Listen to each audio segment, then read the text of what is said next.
कुछ यात्रियों को पिलाई गई पोलियो की खुराक। नमस्कार, मैं हूं आपके साथ अंकिता पाल। बुलेटिन की शुरुआत करते हैं। राजधानी रायपुर में एक बार फिर से स्काई वॉक का निर्माण शुरू हुआ है। अधूरे पड़े इस बहुचर्चित और विभाजित प्रोजेक्ट के लिए पीडब्ल्यूडी ने राशि मंजूर की है, लेकिन करीब 8 साल पहले अधूरे ढांचे को पूरा करने के लिए लोक निर्माण विभाग में टेंडर प्रक्रिया भी जारी थी। अब इसके लिए 37 करोड़ 75 लाख रुपए की मंजूरी मिल गई है। करीब 1.5 किलोमीटर के स्काई वॉक में 12 जगह उतरने और चढ़ने के लिए एस्केलेटर भी लगेंगे। शहर के विकास को ध्यान में रखते हुए, बढ़ते हुए ट्रैफिक का दबाव, इन सबको बात को ध्यान में रखते हुए हमारी सरकार के समय स्काई वॉक की योजना बनी थी। बहुत बड़े पैमाने पर काम हो चुका था, परंतु कांग्रेस की सरकार ने राजनीति करने के उद्देश्य से, केवल और केवल राजनीति करने के उद्देश्य से स्काई वॉक के काम को रोका। सरकार के खजाने का, जनता का इतना बड़ा जो काम हुआ था, सरकार के खजाने का इतना खर्चा हो गया था, उसको रोककर जनता को उसके लाभ से वंचित करने का पाप।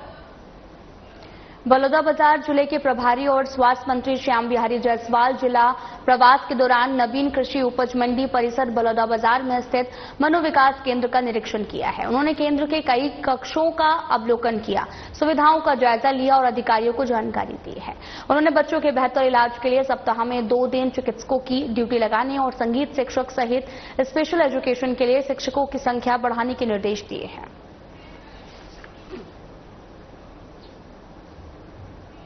रायपुर नगर निगम की महापौर मीनल चौबे ने आयुक्त विश्वदीप सहित निगम स्वास्थ्य विभाग अध्यक्ष गायत्री सुनील चंद्राकर और जोन अध्यक्ष गज्जू साहू और मुरली शर्मा, अंबर अग्रवाल, बद्री प्रसाद सहित गोपेश साहू, सचिन बी मेघानी की उपस्थिति में निगम स्वास्थ्य अधिकारी डॉक्टर तृप्ति पाड़ीग्रही सभी जोन कमिश्नरों और जोन स्वास्थ्य अधिकारियों की बारिश से पहले नालों की सफाई पर फोकस करते हुए विस्तृत कार्य समीक्षा की बैठक लेते हुए आवश्यक निर्देश दिए गए हैं। महापौर और आयुक्त ने जोन कमिश्नरों और जोन स्वास्थ्य अधिकारियों को 30 मई 2025 तक रायपुर नगर निगम क्षेत्र के सभी बड़े नालों को तले तक लद्दी निकालकर बारिश से पहले व्यवस्थित सफाई करवाने के निर्देश दिए हैं।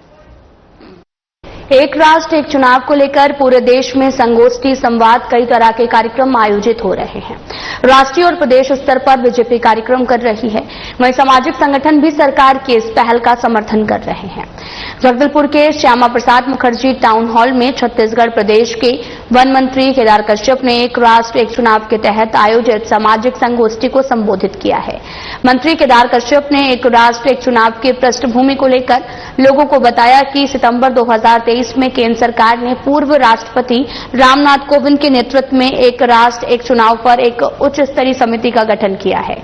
समिति ने राष्ट्रीय और राज्य स्तरीय राजनीतिक दलों के साथ परामर्श किया और संभावित अनुशंसाओं के साथ आम लोगों और न्यायविदों के विचार आमंत्रित किए हैं। लोकसभा के प्रथम आम चुनाव और सभी राज्य विधानसभाओं के चुनाव 1951 और 92 में एक साथ आयोजित कराए गए थे। यह अभ्यास साल 1957, 1962 और 1967 में आयोजित अगले 3 आम चुनावों में जारी रहा, लेकिन साल 1968 और 1969 में कुछ विधानसभाओं के समय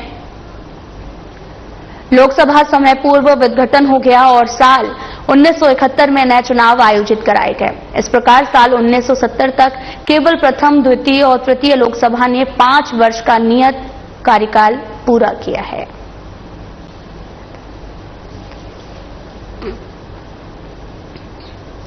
आपको बता दें कि एक राष्ट्र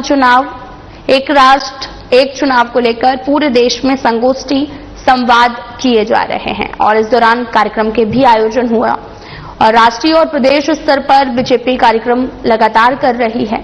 वहीं सामाजिक संगठन भी सरकार की इस पहल का समर्थन कर रहे हैं। जगदलपुर के श्यामा प्रसाद मुखर्जी टाउन हॉल में सरकार की इस पहल का समर्थन कर रहे हैं। जगदलपुर के श्यामा प्रसाद मुखर्जी टाउन हॉल में छत्तीसगढ़ प्रदेश के वन मंत्री केदार कश्यप ने एक राष्ट्र एक चुनाव के तहत आयोजित सामाजिक संगोष्ठी को संबोधित किया है।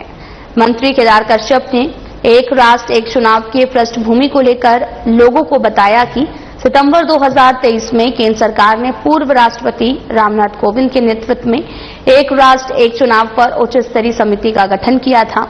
समिति ने राष्ट्रीय और राज्य स्तरीय राजनीतिक दलों के साथ परामर्श भी किया था।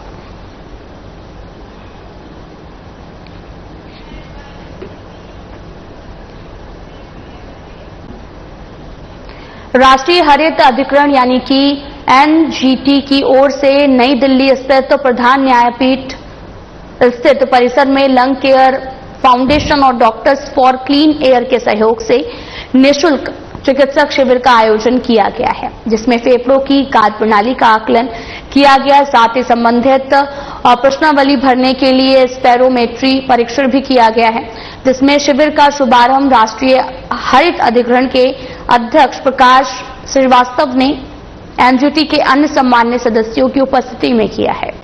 इस पहल का उद्देश्य कर्मचारियों और आगंतुकों के बीच में स्वास्थ्य और तंदुरुस्ती को बढ़ावा देना है। एनजीओ की टीम का नेतृत्व सीईओ अभिषेक कुमार ने किया है, जिसमें संस्थापक trustee professor Arvind Kumar trust and lung transplant surgeon Medanta अस्पताल और मेदांता अस्पताल के पल्मोनोलॉजिस्ट डॉक्टर विवेक सिंह और एलसीएफ के 4 तकनीशियन और साथ ही नर्सिंग अधिकारी शामिल रहे हैं।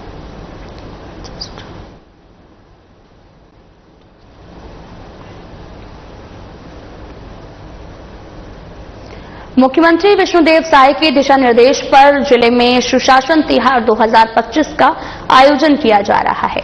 सुशासन तिहार के तीसरे चरण में आरंग ब्लॉक के ग्राम भानसोच में समाधान शिविर का आयोजन किया गया।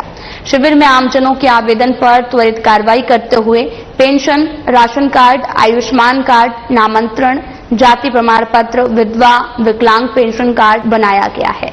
मंच से सभी को वितरित किया गया है। समाधान शिविर में आरंग विधायक गुरु खुशवंत, कलेक्टर डॉक्टर गौरव सिंह, जिला पंचायत और जनपद पंचायत के जनप्रतिनिधि, पुलिस अधीक्षक डॉक्टर लाल उमेद सिंह उपस्थित रहे हैं।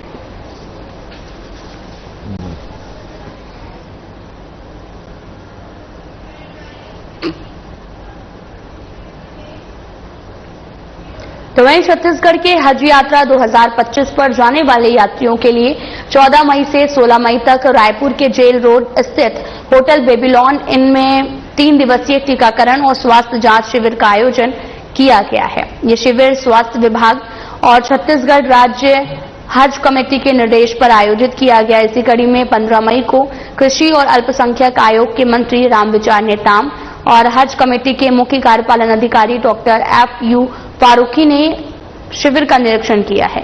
इस दौरान मंत्री रामविचार नेताम ने कुछ यात्रियों को पोलियो की खुराक पिलाई और इस अवसर पर हज कमेटी के अध्यक्ष असलम खान, सदस्य मिर्जा एजाज बेग और मौलाना आमिर बेग, वक्फ बोर्ड के चेयरमैन डॉक्टर सलीम राज और स्वास्थ्य विभाग के अधिकारी और कर्मचारी भी उपस्थित रहे हैं।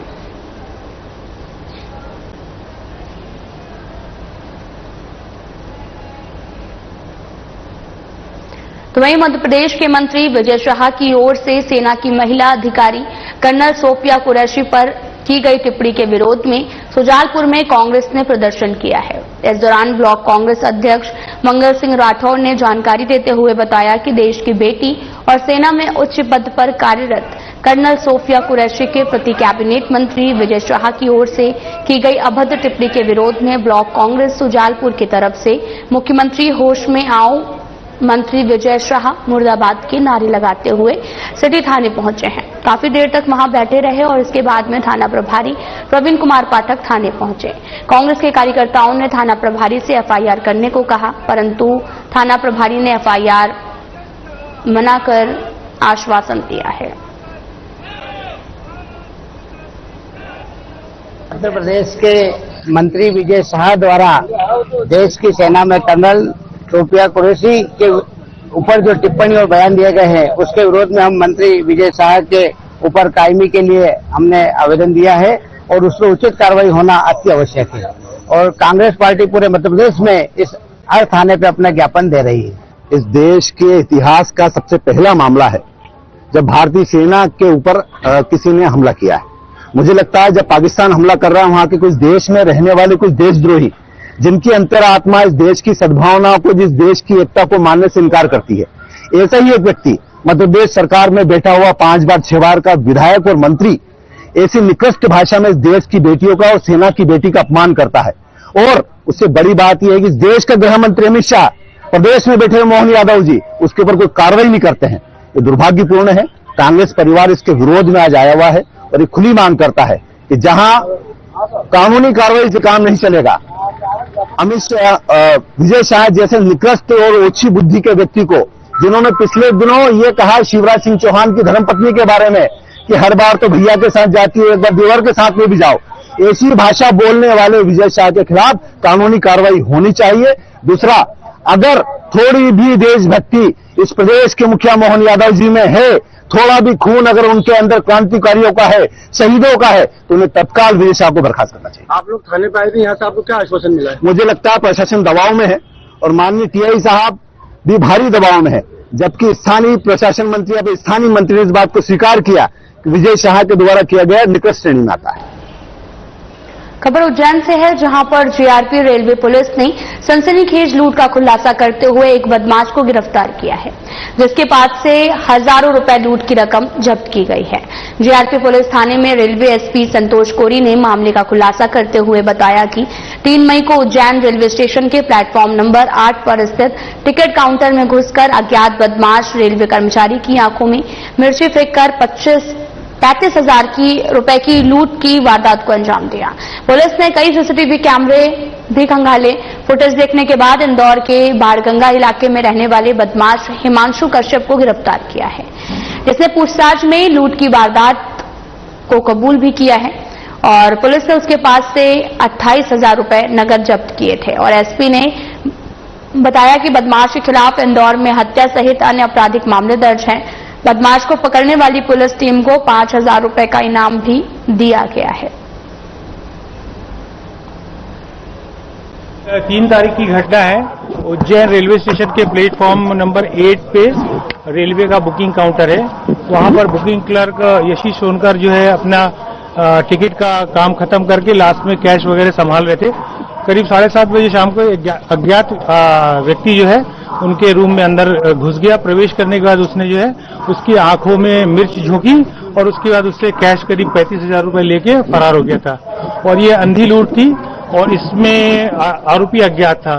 तो इसको जो पुलिस ने चैलेंज के रूप में लेकर जीआरपी पुलिस और आरपीएफ की पुलिस और जिला क्राइम ब्रांच और जिला की पुलिस ने भी इस पे काफी रुचि ली और बहुत मेहनत की। इसके बाद कल हमने जो है पूरा ट्रैक करते हुए जीआरपी पुलिस ने आरोपी को गिरफ्तार किया और उससे 28,000 रुपए नकद जब्त भी किए हैं और अभी उसको जो है आगे पूछताछ करके और कोर्ट में पेश करके। सीएम विष्णुदेव साय राजधानी रायपुर में आयोजित तिरंगा यात्रा में शामिल हुए। उन्होंने कहा कि राष्ट्र की सुरक्षा की जब भी बात आएगी हम सभी एक हैं। देश के प्रधानमंत्री नरेंद्र मोदी और भारतीय सेना के साथ हैं। उन्होंने कहा कि तिरंगा यात्रा में सभी वर्गों के लोगों से लेकर सेवानिवृत्त सैनिक, समाजसेवी संगठन, आम नागरिक, महिला एवं पुरुष, बच्चों ने बड़ी संख्या में शामिल हुए और एकजुटता, देशभक्ति का संदेश दिया। वहीं इस अवसर पर केंद्रीय राज्य मंत्री तोखन साहू, उप मुख्यमंत्री अरुण साव, कृषि मंत्री रामविचार नेताम, वन मंत्री केदार कश्यप समेत कई मंत्री मौजूद रहे हैं।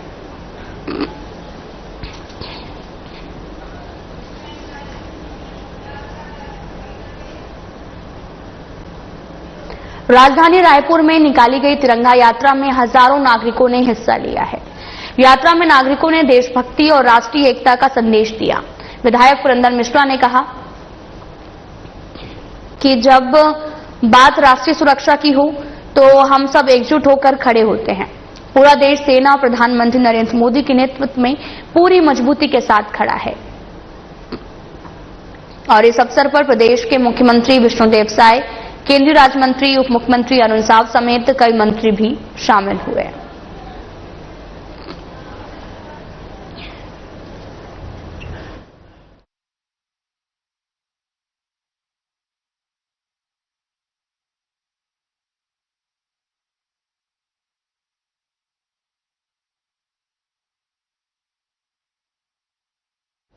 कांग्रेस अध्यक्ष दीपक बैज लगातार यात्राएं निकाल रहे हैं। 19 मई को फिर से एक यात्रा निकाली जाएगी, जिस पर राहुल गांधी ने पत्र भी लिखा था। इस विषय पर मुख्यमंत्री विष्णुदेव साय का बयान सामने आया, जिसमें उन्होंने कहा कि पहले भी कई बार पदयात्रा निकाली जा चुकी है, जिसका परिणाम पूरा देश अच्छे से देख चुका है। ये पार्टी कुछ भी कर ले पर कुछ भी परिणाम निकलने वाला नहीं है।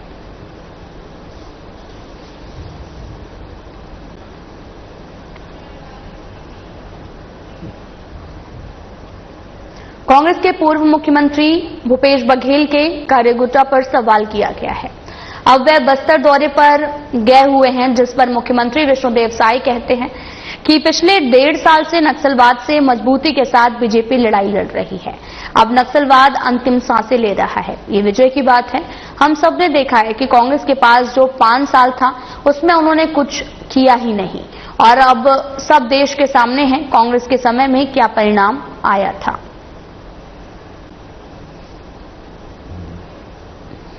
देश देख रहा है कि पिछले 1.5 साल से हम लोग नक्सलवाद के साथ मजबूती के साथ लड़ रहे हैं और नक्सलवाद अंतिम सांसें ले रहा है। और उनका जो 5 साल था उसमें उन्होंने कुछ किया नहीं, और आज यहाँ पर नक्सलवाद समाप्ति की ओर है।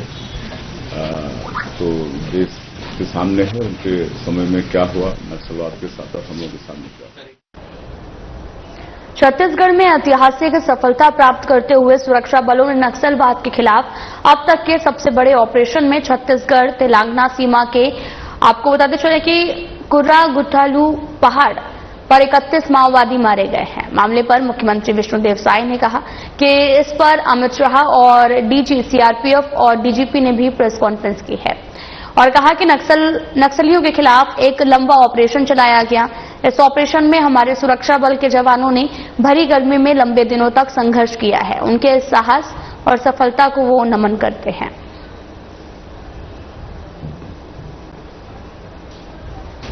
बिल्कुल, कल डीजी सीआरपीएफ और हमारे डीजीपी दोनों वहां गए थे और प्रेस कॉन्फ्रेंस लिए हैं, और जो भी एक लंबा ऑपरेशन चला हमारे सुरक्षा बल के जवानों ने भारी गर्मी में पहाड़ी में लंबे दिनों तक 20 दिनों तक जो ऑपरेशन चला, उनके साहस को नमन करते हैं। और 21 उसमें नक्सली उन्होंने मार गिराए। बीजापुर में 31 नक्सलियों के मारे जाने पर उप मुख्यमंत्री अरुण साव ने बयान दिया है। उप मुख्यमंत्री ने कहा कि ये एक कठिन ऑपरेशन चलाया गया है। सारे दुर्गम इलाकों और नक्सलियों का शरण बना हुआ था। इन इलाकों में ऑपरेशन करना अपने आप में ही चुनौती थी, पर हमारे बहादुर जवानों ने इन इलाकों में सफलता पाई है। नक्सल फ्री भारत संकल्प को सिद्धि तक ले जाने में ये एक बड़ा कदम है। उनका दावा है कि मार्च 2026 तक नक्सलवाद खत्म हो जाएगा।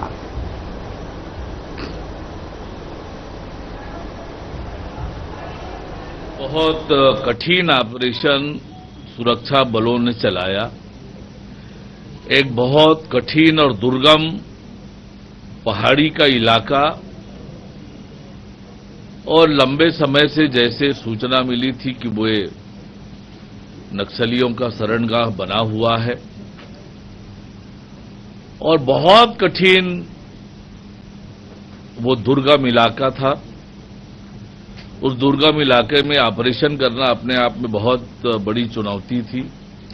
44 डिग्री टेम्परेचर का तापमान, जंगल पहाड़ का वो इलाका, और ऐसे इलाके में कठिन ऑपरेशन करते हुए सुरक्षा बल के जवानों ने जिस प्रकार से इतने बड़े पैमाने पर हथियार, ईआईडी और राशन सामग्री इतनी बड़े मात्रा में ये जब्त किया, हथियार बनाने के 4 उनके केंद्र को ध्वस्त किया, और साथ ही 31 नक्सली जो लगभग 2 करोड़ के इनामी नक्सली ये मारे गए। तो निश्चित रूप से ये बड़ा कठिन ऑपरेशन था, जिसे सुरक्षा बल के जवानों ने बखूबी अंजाम दिया, और हमारे उस संकल्प को सिद्धि तक ले जाने की दिशा में ये बड़ा कदम है कि मार्च 2026 तक बस्तर से सशस्त्र नक्सलवाद पूरी तरह समाप्त होगा। इस संकल्प अकल्पनीय सफलता भारत को मिली है। पहलगाम की घटना करने का दुस्साहस जो पाकिस्तान ने किया, आतंकवादियों ने किया, उसको मुंहतोड़ और कड़ा जवाब भारत की सेना ने दिया। और जिस प्रकार से भारत सरकार ने नरेंद्र मोदी जी के नेतृत्व में फ्रंट में आकर लीड किया और जो कठोर और बड़े बड़े निर्णय लेकर काम हुए, ये वास्तव में ऑपरेशन सिंदूर से पूरी दुनिया में भारत की सैन्य शक्ति का, भारत के नेतृत्व शक्ति का एक उद्घोष हुआ है। सर, ऑपरेशन सिंदूर की राजनीतिकरण का आरोप लगाते हुए कांग्रेस एक जय हिंद यात्रा भी निकालने वाली है। देखिए, ये सेना का शौर्य है। ऑपरेशन सिंदूर प्रधानमंत्री माननीय नरेंद्र मोदी जी के मजबूत और सक्षम निर्णायक नेतृत्व का कमाल है। और भारतीय सेनाओं को जिस प्रकार से खुली छूट दी और भारतीय सेना ने उसे बखूबी अंजाम दिया, तो ये तो देश के लिए गौरव की बात है, उसका गुणगान होना ही चाहिए। मुख्यमंत्री विष्णुदेव साय के निर्देश के मुताबिक जिले में सुशासन तिहार 2025 का आयोजन किया जा रहा है। सुशासन तिहार के तीसरे चरण में तिल्दा ब्लॉक के ग्राम टोहड़ा में समाधान शिविर का आयोजन किया गया। शिविर में आमजनों के आवेदन पर जल्द कार्रवाई करते हुए जाति प्रमाण पत्र, ऋण पुस्तिका, श्रम card, learning licence, Ayushman card बनाया गया है और मंच से सभी को बांटा गया है। साथ ही समाधान शिविर के दौरान कलेक्टर डॉक्टर गौरव सिंह और एसएसपी डॉक्टर लाल उमेद सिंह ने पौधारोपण किया है। साथ ही शिविर में कई योजनाओं के लाभ पाने वालों को ट्राईसाइकिल और स्पेयर्स, आइस बॉक्स, साथ ही मछली जाल आदि का वितरण किया गया है। शिविर में जिला पंचायत सभापति स्वाति वर्मा, तिल्दा जनपद पंचायत सदस्य टूकाराम जोगी, कुंती वर्मा और ललिनी ध्रुव मौजूद रहे।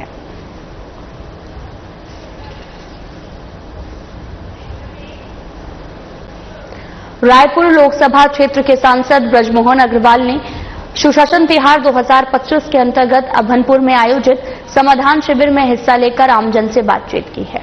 शिविर में क्षेत्रवासियों की समस्याएं सुनते हुए उन्होंने तत्काल समाधान के अधिकारियों को निर्देश दिए हैं। कार्यक्रम के दौरान सांसद ब्रजमोहन अग्रवाल ने कई कल्याणकारी योजनाओं के अंतर्गत लाभ पाने वाले लोगों को प्रमाण पत्र, बीज और साथ ही कृषि एवं स्वावलंबन से जुड़ी उपयोगी किट का वितरण किया है। वहीं सांसद ने कई अहम घोषणाएं भी की हैं।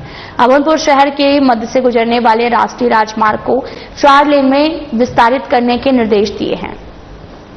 वहीं गार्डन के निर्माण के लिए 10 लाख रुपए की घोषणा की है। खेल के मैदान के लिए 10 लाख, सामुदायिक भवन के लिए 10 लाख और कार्यक्रम के विधायक मोतीलाल साहू और आरडीए अध्यक्ष नंद कुमार साहू, अभनपुर नगर पालिका परिषद अध्यक्ष, जिला पंचायत सीईओ और साथ ही एसडीएम भी मौके पर मौजूद रहे।